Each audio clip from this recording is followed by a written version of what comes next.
Good morning. Today is Wear Plaid Day, so I've got on my plaid.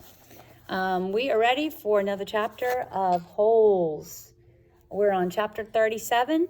Turn your book to page 167, and let's see what happens today. We're almost there, said Stanley. He could see the base of the mountain. Now that they really were almost there, it scared him. Big Thumb was his only hope. If there was no water, no refuge, then they'd have nothing, not even hope. There was no exact place where the flat land stopped and the mountain began. The ground got steeper and steeper, and then there was no doubt that they were heading up the mountain. Stanley could no longer see Big Thumb. The slope of the mountain was in the way. It became too steep to go straight up. Instead, they zigzagged back and forth, increasing their altitude by small increments every time they changed directions. Patches of weeds dotted the mountainside. They walked from one patch to another, using the weeds as footholds.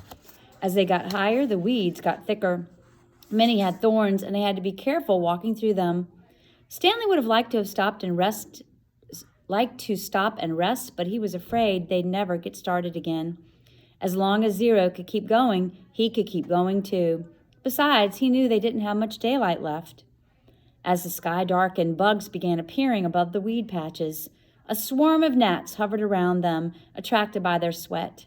Neither Stanley nor Zero had the strength to try to swat at them. "How are you doing?" Stanley asked. Zero pointed thumbs up. Then he said, "If a gnat lands on me, it will knock me over." Stanley gave him some more words.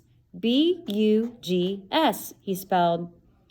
Zero concentrated hard, then said, "Boogs?" Stanley laughed.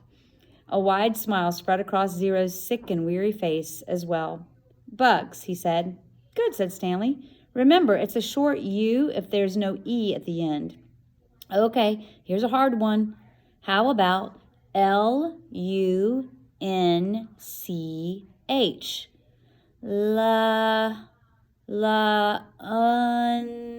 Suddenly, Zero made a horrible wrenching noise as he doubled over and grabbed his stomach. His frail body shook violently and he threw up, emptying his stomach of the sploosh. He leaned on his knees and took several deep breaths. Then he straightened up and continued going. The swarm of gnats stayed behind, preferring the contents of Zero's stomach to the sweat of the boys' faces. Stanley didn't give him any more words, thinking that he needed to save his strength. But about 10 or 15 minutes later, Zero said, "Lunch." As they climbed higher, the patches of weeds grew thicker, and they had to be careful not to get their feet tangled in thorny vines. Stanley suddenly realized something. There hadn't been any weeds on the lake. "Weeds and bugs," he said. "There's got to be water around somewhere. We must be getting close." A wide, clown-like smile spread across Zero's face. He flashed the thumbs-up sign, then fell. He didn't get up. Stanley bent over. "Come on, Zero," he urged. "We're getting close. Come on, Hector. Weeds and bugs, weeds and boogs." Stanley shook him. "I've already ordered your hot fudge sundae," he said. "They're making it right now." Zero said nothing. Let's keep going. Chapter 38. Stanley took hold of Zero's forearms and pulled him upright. Then he stooped down and let Zero fall over his right shoulder. He stood up, lifting Zero's worn-out body off the ground. He left the shovel and sack of jars behind as he continued up the mountain. Zero's legs dangled in front of him. Stanley couldn't see his feet, which made it difficult to walk through the tangled patches of weeds and vines. He concentrated on one step at a time, carefully raising and setting down each foot. He thought only about each step and not the impossible task that lay before him.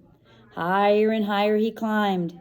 His strength came from somewhere deep inside himself and also seemed to come from the outside as well. After focusing on Big Thumb for so long, it was as if the rock had absorbed his energy and now acted like a kind of giant magnet pulling him toward it.